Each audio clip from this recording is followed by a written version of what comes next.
स्वागत है आपका। आप देख रहे हैं जी बिहार झारखंड और मैं हूं आपके साथ प्रीति से। और मैं हूं आपके साथ अलीम अतहर। देश दोपहर में खबरों की शुरुआत करते हैं। विधानसभा चुनाव को लेकर मीटिंग का दौर जारी है। सीट बंटवारे को लेकर आज आरजेडी की मीटिंग है। थोड़ी देर में आरजेडी की बैठक होगी।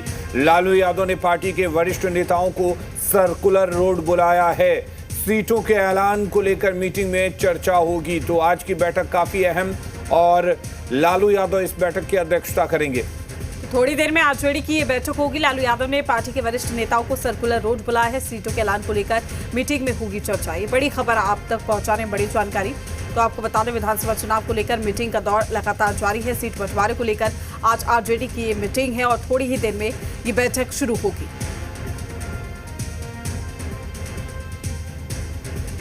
बड़ी जानकारी आप तक पहुंचाने। सीटों पर सहमति क्या वाकई बन गई है? क्या अब जल्द से जल्द ऐलान हो जाएगा? ये सवाल बरकरार है। लेकिन बड़ी बात यह कि बैठकों का जो सिलसिला है फिलहाल वो अभी थमा नहीं है। लगातार बैठक की जा रही है। सीट बंटवारे को लेकर आरजेडी की ये बैठक है। काफी अहम ये बैठक बताई जा रही है। कहा जा रहा है कि कहीं ना कहीं सीट शेयरिंग को लेकर जो सहमति है वो बन चुकी है और बस ऐलान औपचारिक करना बाकी। पटना से तमाम जानकारी के साथ हमारे संवाददाता सनी हमारे साथ जुड़ चुके हैं। सनी, बैठक को लेकर क्या कुछ जानकारी? किस वक्त तक ये बैठक शुरू होगी?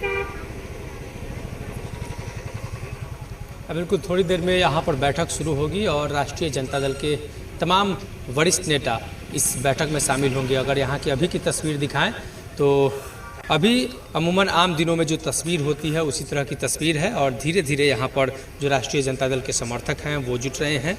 और निश्चित तौर पर सीट बंटवारे को लेकर जो तमाम चर्चाएँ थी, लगभग ये कह सकते हैं कि औपचारिकता पूरी हो चुकी है और कई ऐसी सीटें हैं जिस पर गठबंधन के साथी को लेकर चर्चा होनी है और उसी को लेकर बातचीत यहाँ पर होनी है।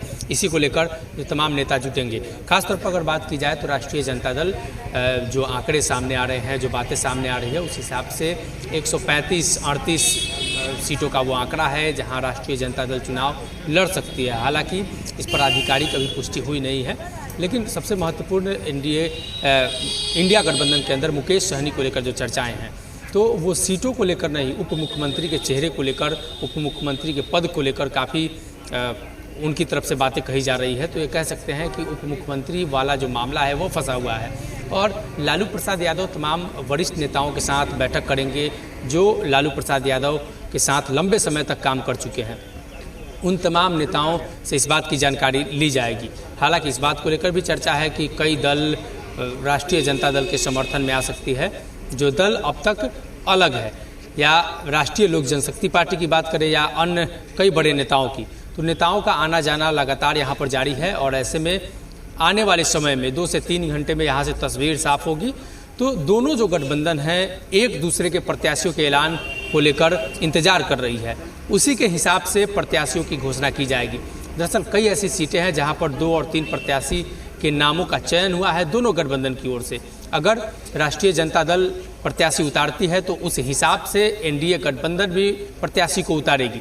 तो तमाम जो दल हैं और दोनों गठबंधन हैं वो इसी बात को लेकर इंतजार में है कि दोनों तरफ से जब प्रत्याशियों का ऐलान हो जाएगा उसके बाद वो अपना पत्ता खोलेंगे। तो अंतिम निर्णय लालू प्रसाद यादव को लेना है और इसी को लेकर आज पार्टी के वरिष्ठ नेताओं के साथ वो चर्चा करेंगे। जो जो नेताओं ने कई सरकार को देखा है, कई गठबंधन को देखा है और बिहार में बदलते समीकरण को देखा है, तो उनके अनुभव का लाभ तेजस्वी यादव को मिले, इसी को लेकर ये बैठक है। और थोड़ी देर में जो बैठक शुरू होगी उसके बाद कुछ अंदर से बातें निकलकर सामने आएंगी। खासतौर पर सीट बंटवारे को लेकर नेताओं ने क्या चर्चा की और एनडीए गठबंधन के खिलाफ इंडिया किस तरीके से अपने प्रत्याशियों को उतार रही है, क्या रणनीति अपना रही है, सामाजिक समीकरण क्या होंगे। Tejashwi Yadav A to Z वाले समीकरण को साधने की कोशिश लगातार कर रहे हैं और कल इसकी तस्वीर भी सामने आई।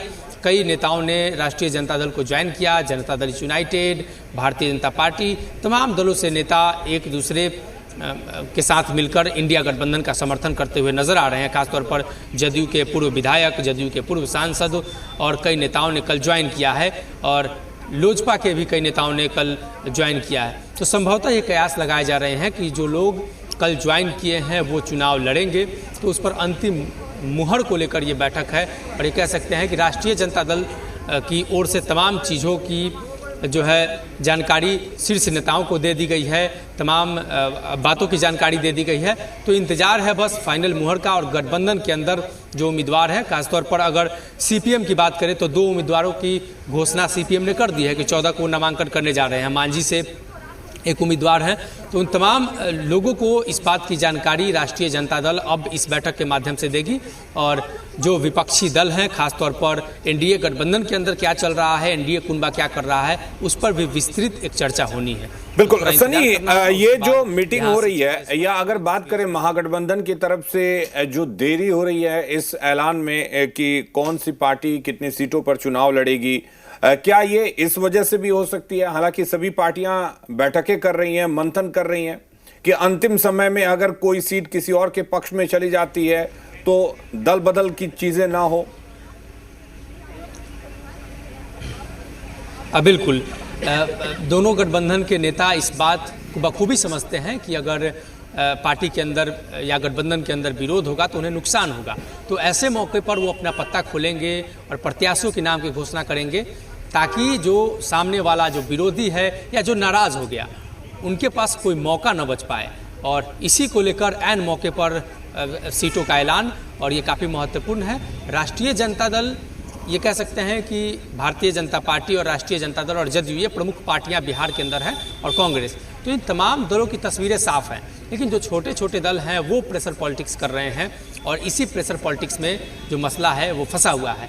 राष्ट्रीय जनता दल वाली इंडिया गठबंधन में मसला डिप्टी सीएम की कुर्सी को लेकर, हालांकि बड़े नेताओं ने इसका जिक्र कर दिया है कि जब वो जीत कर आएंगे, जब सरकार बनाने की स्थिति में आएंगे, उसके बाद उप मुख्यमंत्री पद को लेकर चर्चा होगी।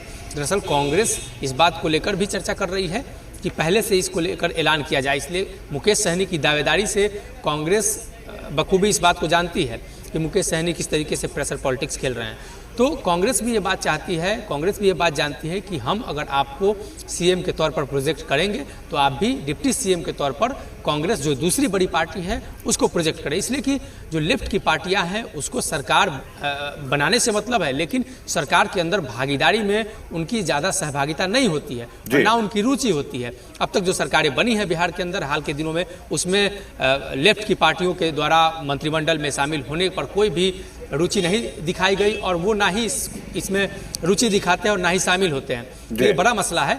और कांग्रेस अपने प्रतिनिधित्व को चाहती है, कांग्रेस क्वालिटी से कंप्रोमाइज़ नहीं करना चाहती है। पिछली बार जो कांग्रेस के कई बड़े नेताओं का दावा है कि पिछली बार जो सीटों का बंटवारा हुआ तो कांग्रेस को सबसे ज़्यादा नुकसान हुआ। वजह यह थी कि वैसी सीटें जहां पर ब्लॉक, इंडिया ब्लॉक या महागठबंधन कमज़ोर थी, वो सीटें कांग्रेस को दी गई और कांग्रेस को इसका नुकसान उठाना पड़ा। तो कांग्रेस का मानना है कि जो सीटें मिले वो मजबूत मिले, वो कहीं ना कहीं कांग्रेस के नेता उस पर अपना जो समीकरण लगा रहे हैं उस समीकरण के हिसाब से मिले, वैसी सीटें कांग्रेस के खाते में नहीं जाए जिससे कि उन्हें परेशानी हो या वहां से हार जाए। लास्ट में सनी की तस्वीरें कब तक साफ होती है, सस्पेंस कब तक खत्म होता है, क्योंकि सभी को इंतजार है, बेहद ही कम वक्त रह गया। शुक्रिया आपका तमाम जानकारी साझा करने के लिए। तो चुनावी गहमा गहमी और